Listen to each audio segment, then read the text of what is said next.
Hey, this is Jonathan Fields, host of The Good Life Project. Today's sponsor, Boost Mobile, reminds me of what I love when someone reimagines what's possible. They have invested billions in building America's newest 5G network, becoming the country's fourth major carrier.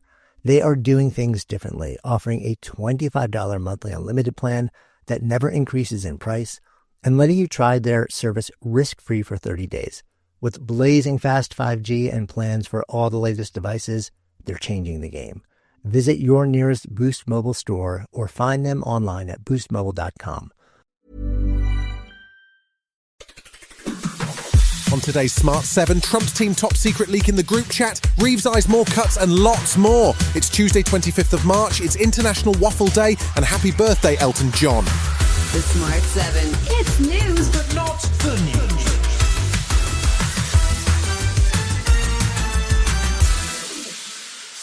There was a dramatic scoop from editor of The Atlantic, Jeffrey Goldberg, on Monday afternoon. He revealed that, bizarrely, he'd been added to a White House group chat on Signal that laid out the arguments for last week's strike on the Houthi rebels. The group, which appeared to include Trump advisor Mike Waltz, Defense Secretary Hegseth, the Director of National Intelligence and the head of the CIA, don't seem to have realised someone had added a journalist. Goldberg got details of the planned attack and saw a debate over policy between VP Vance and White House advisor Stephen Miller before he left the group. Hegseth since denied texting actual war plans, but Goldberg responded on CNN. No, that's a lie. He was texting war plans. He was texting attack plans. When targets were going to be targeted, when the next sequence of attacks were happening. I didn't publish this, and I continue not to publish it because it felt like it was too confidential. Using Signal for top-secret military discussions appears to be a breach of the Espionage Act, but Donald Trump was denying any knowledge of the incident on Monday evening and was much keener to talk about the next phase in his plan to take over Greenland. Former Naval Reserve Officer and Secretary of Transport in the Biden administration, Pete Buttigieg, was furious. If they're not highly serious consequences for this level of screw-up, then it will make clear that all of the bluster about merit that you hear about from this White House is just bullshit.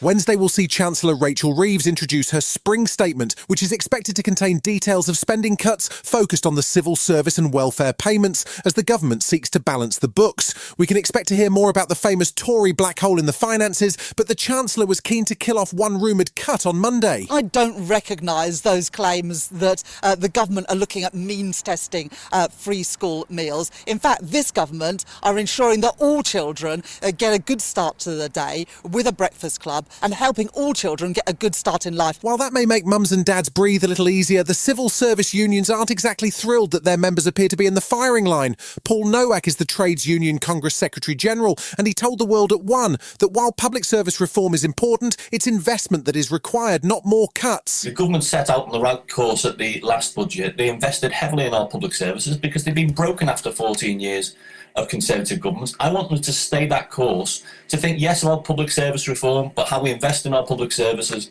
how we invest in our infrastructure, both of which are vital to getting our economy growing again.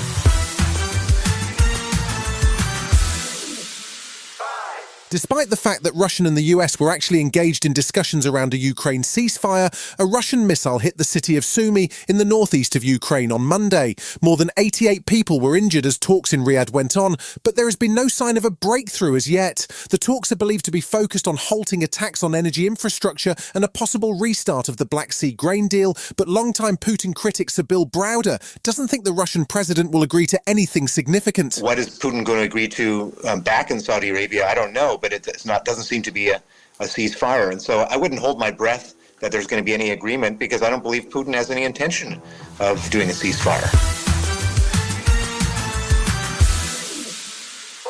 Prime Minister Keir Starmer was out and about on Monday with Transport Secretary Heidi Alexander. They were busy poking around a garage as the government focuses on the thorny issue of potholes. Starmer says that the average cost of repairs to motorists from pothole damage is £600 and defended his interest in the topic, telling Radio 5's Rick Edwards that it's not boring, it's irritating. Apart from a record amount of money to fix the roads, the Transport Secretary was in the spotlight over the catastrophic power supply drama at Heathrow on Friday, which saw the airport close. She was defending the decision to shut things down after considerable criticism for airport boss Thomas Woldby. When the power supply was interrupted, they had to reconfigure the power supply. They had to turn all the systems off. They had to restart them again, reboot them again, and had to test them. Now, I would say that safety should always be paramount. Still to come on today's Smart 7, in association with Metro, England pick up their second World Cup win and Doctor Who is back. Right after this. Ryan Reynolds here from Mint Mobile with a message for everyone paying big wireless way too much. Please, for the love of everything good in this world, stop. With Mint, you can get premium wireless for just $15 a month. Of course, if you enjoy overpaying, no judgments, but that's weird. Okay, one judgment. Anyway, give it a try at mintmobile.com/switch. Upfront payment of $45 for 3-month plan, equivalent to $15 per month required. Intro rate first 3 months only, then full price plan options available. Taxes and fees extra. See full terms at mintmobile.com. Welcome back. England were back in World Cup qualifying action on Monday night. The tournament is due to be held across North America, including the US, Canada and Mexico, although if Donald Trump has his way, it might be all one country by 2026. Thomas Tuchel's men hosted Latvia at Wembley after a relatively straightforward win over Albania in the first game last Friday, and things went smoothly for the German manager's second game in charge with a 3-0 win. Reece James was one of the new additions and he repaid the manager with a goal from a free kick in the first half. Tuchel sounds excited about the new job. We will get there. We'll get there, you see, once we get a little bit of freedom and a little bit of weight off our shoulders. Meanwhile, we have our first qualifiers. We have scored 5. We have not conceded, so good start.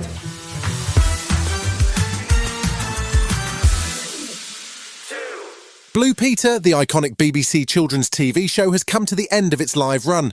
The show, which has been broadcast consistently on Friday afternoon since its launch in October 1958, was the longest-running children's show in the world. It is switching to a pre-recorded version because of changing viewer habits, according to the BBC. The show has had any number of legendary presenters over the years, including Richard Bacon, Yvette Fielding, Matt Baker and legendary action man John Noakes. One of those iconic presenters and mum to pop star Sophie Ellis-Bextor, Janet Ellis told the Today Show that it's important to keep the focus on its young audience. I think the messages from the programme are absolutely timeless. 8 to 12-year-olds have a programme just for them. So whatever happens to Blue Peter or whatever replaces it, I hope they stay true to that because it was very important for us.